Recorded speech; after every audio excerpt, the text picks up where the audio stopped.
I don't think you all realize just how much this one means to me. So let's talk about it.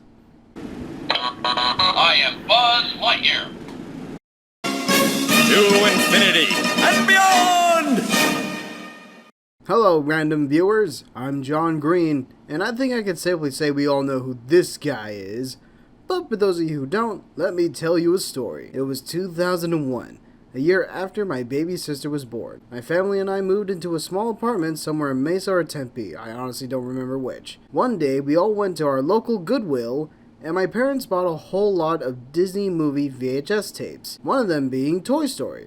After seeing that movie, I always wanted a Buzz Lightyear. Fast forward to now, after Toy Story 4 was released, and I went and bought this guy. Right off the bat, everything about this guy just hits me so hard in my nostalgia. As you can see, this is the signature collection version of dear old Lightyear, which I bought at Tempe Marketplace's Target store for $97.28.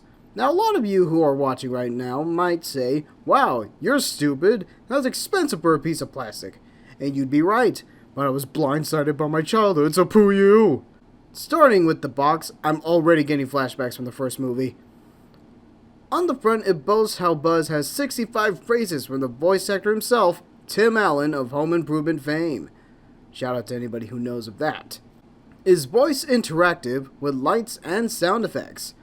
Everything about the box is literally part of the movie brought to life, right down to even the back. And I'm just praising the box. Let's get to the star of the video.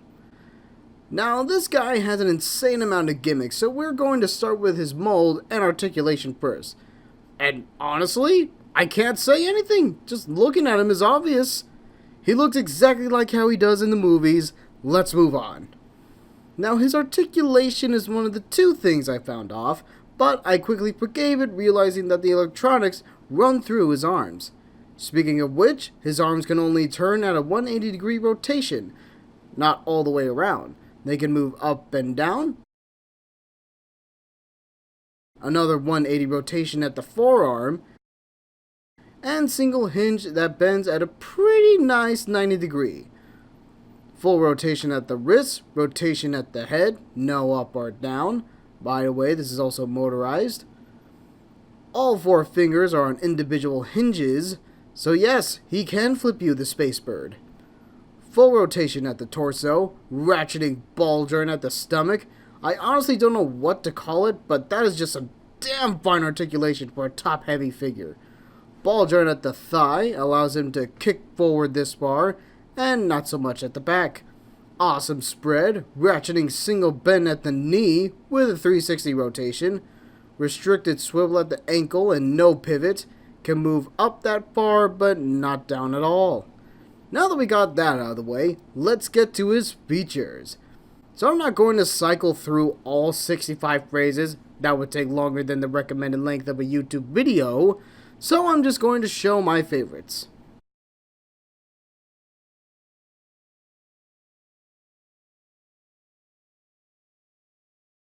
Now for a modern version of the beloved Space Ranger, I totally do not regret this purchase. One other thing that bugged me about this 24-inch figure is his back. I can forgive the awkward pose he is stuck with, and how kind of top-heavy he is, so standing him is a tad difficult. But what I can't forgive is the one gimmick I remember Buzz had in the movies that the collector's version left out. All for the weird-looking function of the pop-out wings. There's no karate chop action! And this is a figure that claims to be a studio replica of the movie version. Again, I understand why they could not include the karate chop action. Just looking at the jetpack says it all. But it would have felt so complete! But overall, I would recommend this figure to anyone who loves Toy Story. And more importantly, Buzz Lightyear, because screw Woody, he's lame. Yeah, it's stupid expensive, but from a nostalgic standpoint, it's absolutely worth it. Yeah, he doesn't have the karate chop action, but I can overlook that. This is a toy meant to be played with. You don't want to just keep him in his box on a shelf forever. That's how a Stinky Pete is born. Now, let's wrap this up with size comparisons. Here is Buzz next to Overwatch Ultimate's Reinhardt, Stunt Racer Duke Kaboom, and My Hero Factory Mock Warhead. I really can't express enough just how much this toy means to me. I find myself actually playing with this toy. Just really takes me back to my younger days as a kid. And there are these phrases that just warm my heart so goddamn much. I feel like I should end it with those very words. Lead us out, Buzz. You got a friend in me. You got a friend in me. Reassure you. The way I do is me and you, bro. And as the years go by, our friendship will never die.